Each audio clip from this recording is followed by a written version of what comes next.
दोस्तों, आज के जो शब्द है ना वो बहुत कीमती हैं। इनको अपने दिमाग में जरूर बैठाना, जीवन भर काम आएंगे। और इन शब्दों को समझाने के लिए, इस बात को समझाने के लिए एक छोटा सा किस्सा बताता हूँ, एक कहानी बताता हूँ छोटी सी। एक छोटा सा बच्चा है, अमन, स्कूल जाता बच्चा है। सर्दी की छुट्टियां शुरू हो गई हैं, सुबह का समय है, बाहर हल्की हल्की बारिश हो रही है, ड्रिजलिंग हो रही है। वो अपनी माँ से कहता है, माँ मैं बाहर खेलने चले जाऊं, मेरे सब दोस्त खेल रहे हैं। माँ जवाब में कहती है, नहीं बेटा बिल्कुल भी नहीं, गीले हो जाओगे, कितनी बारिश पड़ रही है बाहर, फिर बारिश पड़ रही है तो जमीन भी गीली हो गई होगी, गिर जाओगे, चोट लग जाएगी, और अगर सर्दी लग गई तो और परेशानी हो जाएगी। फिर अमन जवाब में कहता, माँ चंद बूंदे पड़ रही हैं, कितनी हल्की बूंदे हैं कि पता भी नहीं चल रही, ओस की तरह लग रही है, आप जाके देखो तो सही, इनसे तो कुछ भी नहीं हो सकता, ना जमीन गीली होगी ना मैं गीला होऊंगा, बल्कि मौसम तो सुहावना हो रहा है। माँ ये नन्ही नन्ही बूंदे तो महसूस भी नहीं हो पा रही, ये मुझे खेलने से क्या रोकेंगी, क्या परेशान करेंगी, क्या नुकसान करेंगी।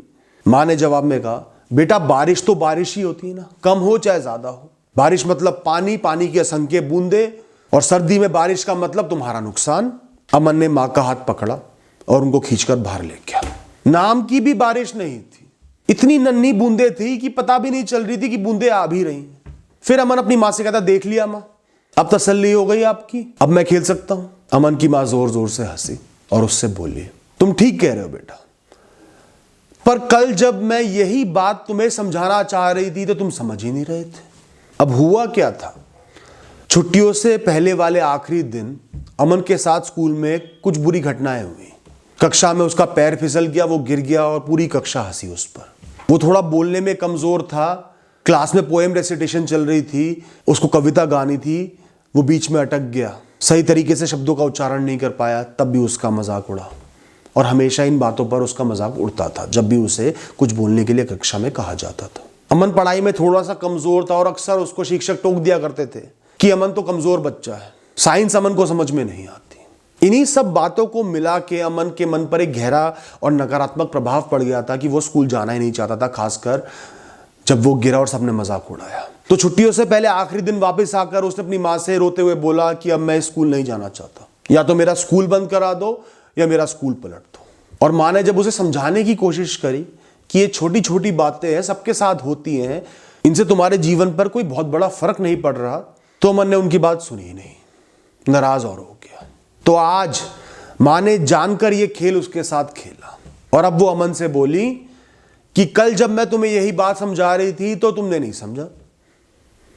अमन चौंक सा गया, ये क्या बात बोल रही है, कौन सी बात समझा रही थी। फिर मां बोली, बेटा बारिश का मतलब सिर्फ बारिश नहीं है, बारिश तो घनघोर भी हो सकती है, बहुत तेज बूंदाबांदी भी हो सकती है, ओले भी पड़ सकते हैं, और बारिश इतनी हल्की भी हो सकती है जैसे आज है। तो सिर्फ यह सोचना कि बारिश है तो बाहर नहीं निकलना, परेशानी होगी, सब कुछ गीला होगा, मैं गिर जाऊंगा, ये गलत है। जो मैं तुम्हें कह रही थी वो गलत था, मुझे पता था वो गलत है। इसी तरीके से जीवन की जो भी समस्याएं, वो सिर्फ समस्याएं नहीं है कि समस्या है तो जीवन का प्रवाह रुक जाएगा, कुछ बुरा हो जाएगा, मैं उनका सामना नहीं कर सकता, वो बड़ी है, वो खतरनाक है, वो नुकसानदेह है। समस्याएं भी छोटी और बड़ी होती हैं। ज्यादातर समस्याएं जीवन में वो होती हैं जिनका हम सामना कर सकते हैं, जिनका हम हल निकाल सकते हैं, जो हमारे जीवन को रोक नहीं सकती। वो सिर्फ आती है और गायब हो जाती है, उनके साथ भी जीवन चलता रहता है, और वो धीरे धीरे इतनी कमजोर पड़ जाती है कि प्रतीत ही नहीं होती। तुम उनके साथ जी सकते हो, बेहतर बन सकते हो, और खुशहाली भी पा सकते हो, सफलताएं भी पा सकते हो। ज्यादातर समस्याएं ऐसी होती हैं कि उनके बिना जीवन जियोगे और उनके साथ जीवन जियोगे तो कोई फर्क नहीं पड़ेगा। थोड़ा सा खुद को समझाना है, संभालना है, तरीके से चलना है, तो उनके होने ना होने से फर्क ही नहीं पड़ेगा। वो सिर्फ सोच में बड़ी दिख रही है क्योंकि तुम उनको परेशानियों की तरह, समस्याओं की तरह देख रहे हो कि बारिश है तो बुरी ही है, भिगाएगी, समस्या है तो जीवन को रोक देंगी, नुकसान कर देंगी। अगर तुम इस हल्की बूंदाबांदी में खेल सकते हो तो तुम स्कूल भी जा सकते हो इन समस्याओं के साथ।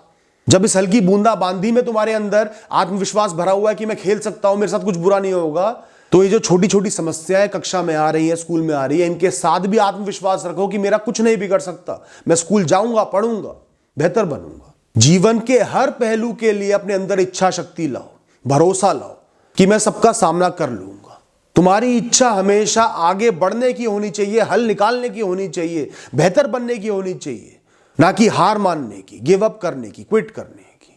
फिर उसकी मां कहती, तुम गिर गए कोई बात नहीं, छुट्टियों के बाद सब बच्चे भूल जाएंगे। तुम साइंस में कमजोर हो, बोलने में कमजोर हो, हम आज से ही मेहनत करेंगे, उस पर और काम करेंगे, समय देंगे हर दिन, देखना कैसे चुटकियों में सब कुछ सही हो जाएगा, कुछ ही समय में बिल्कुल बेहतरीन बन जाओगे। फिर टीचर पुरानी बातें भूल जाएंगी, तुम्हारी तारीफ करेंगी। दोस्तों, इस कहानी की सीख को एक और बार समझाने के लिए एक बात कहता हूं। नुकसान आपको एक चींटी भी पहुंचा सकती है, काट सकती है, बड़ा दर्द होगा। नुकसान एक हाथी भी पहुंचा सकता है, उधेड़ के रख देगा। दोनों नुकसान पहुंचा सकते हैं। दोनों को आप एक थ्रेट की तरह परसीव कर सकते हो, देख सकते हो, पर आप दोनों को बराबर नहीं आंक सकते।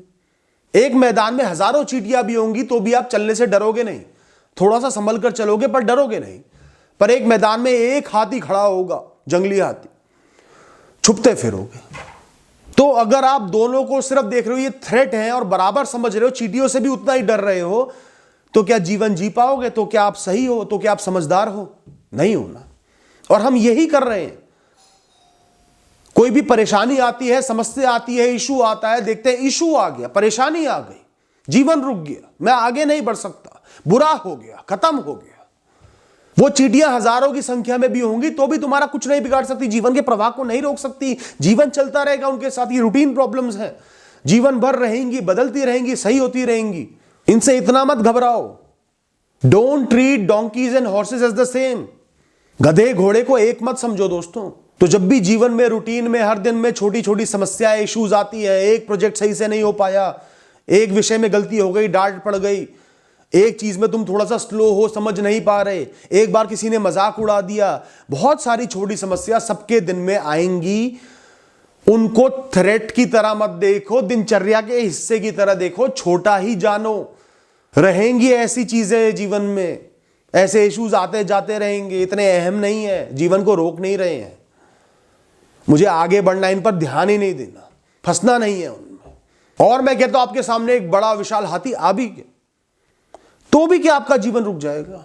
हल निकालोगे ना, खुद को बचाओगे ना, उसके सामने जाकर लेट थोड़ी जाओगे। पर असली जीवन में हम यही कर रहे हैं। बहुत बड़ी समस्या आती है, हम खत्म हो जाते हैं, मेंटली बिल्कुल रुइन हो जाते हैं, हाथ पैर चलना बंद कर देते हैं, बस लेट जाते हैं, मैं कुछ नहीं कर सकता। एटीट्यूड लाइफ सेविंग रखो। जीवन की रक्षा करनी है, अपनी कहानी की रक्षा करनी है, अपनी कहानी को प्रबल करना है, कमजोर नहीं करना। प्लान करो, हल निकालो, टफ डिसीजंस लो, सामना करो बड़ी परिस्थितियों का। वो भी आपके जीवन को नहीं रोक रही। एक हाथी तो शायद आपको मार सकता है, पर जीवन में जो बड़ी परिस्थिति आ रही है वो आपको मार नहीं सकती। उनका भी हल है, उनके साथ भी जीवन जीने की आदत आपको पड़ ही जाएगी। उनके साथ भी असंख्य लोग जीवन को जी रहे हैं, एग्जाम्पल्स आपके सामने मौजूद हैं। तो ज्यादातर मनुष्य जो सबसे बड़ी गलती इस दुनिया में कर रहे हैं वो है कैटेगरीज बना देना, हर चीज को एक कैटेगरी में डाल देना और फिर समान समझ लेना। परिवार के साथ समय बिताने वाली खुशी को और दारू पी के नशे में झूमने की खुशी को एक कैटेगरी में डाल दिया, खुशी वाली में। दोनों को बराबर समझ लिया। एक इंसान ने गलती पर टोक दिया और नौकरी से ही निकाल दिया, दोनों को एक कैटेगरी में डाल दिया, मेंटल डिस्टर्बेंस की। सिर्फ एक छोटी सी बात पर किसी ने टोक दिया, वो आपको उतना ही दुख दे रही है कि जैसे नौकरी चली गई। क्या वो जायज है? तो कैटेगरीज बनाना बंद कर दो, सब चीजों को एक तरीके से देखना बंद कर दो, हेड्स में देखना बंद कर दो। उसकी असली औकात को, हैसियत को भापो कि ये है क्या, इसकी औकात क्या है, मेरे जीवन को रोक रहा है, दिनचर्या को रोक रहा है, मैं बेहतर बन सकता हूं, इंप्रूव कर सकता हूं, आगे बढ़ सकता हूं, कर्म कर सकता हूं, तो इसकी औकात ही क्या रही। अपने आप को परिस्थितियों से, चीजों से, परेशानियों से ऊंचा समझो, बड़ा समझो, क्योंकि आप बड़े हो, वो छोटी हैं। ऑफिस में एक प्रोजेक्ट में फेल हो गए, असफलता हाथ लग गई या नौकरी छोड़नी पड़ी, इसको मृत्यु दंड की तरह लेना बंद कर दो। जीवित हो, कर्मयोगी हो, संभाल ही लोगे, कुछ कर ही लोगे, इतना विश्वास रखो। Thank you and all the best.